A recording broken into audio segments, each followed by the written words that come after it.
Yeah, like fear, the more that I like kind of think about these kind of topics and these different sort of like distortions that we have, it kind of seems to me that they all stem from fear in one way or another. I'm curious if you kind of recognize the same thing, or if you see the same thing or not, or Yeah, yeah, I would agree. In my experience of myself and working with clients, fear is definitely a driver.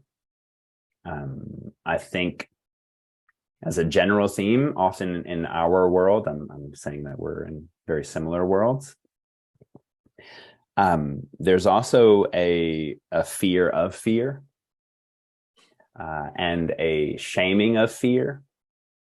And often there's a lot of sharing without recognizing that there is a light and a shadow side to fear.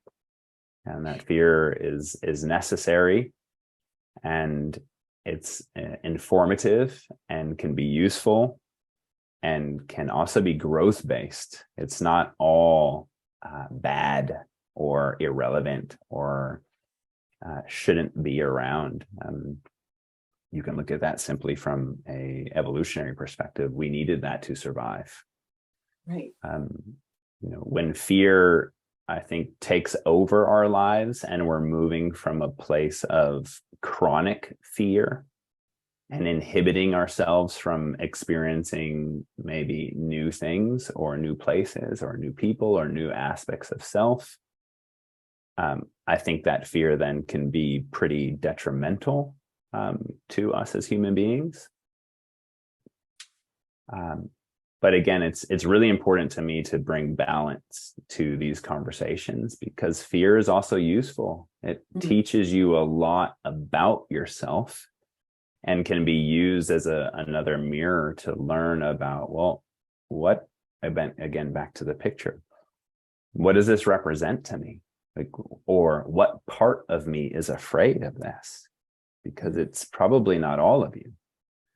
It's probably some aspect of you that's feeling a sense of fear. To explore your own, our own fear of fear.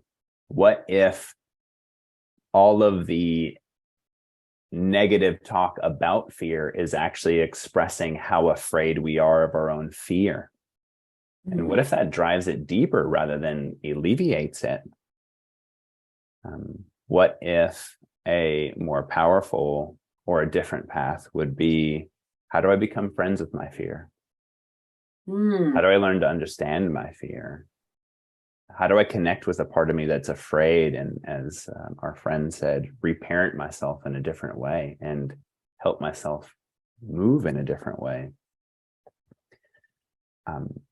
Those are all things that I think would be really important from a fear perspective. And fear is one of the drivers that I'm familiar with. The other driver is shame.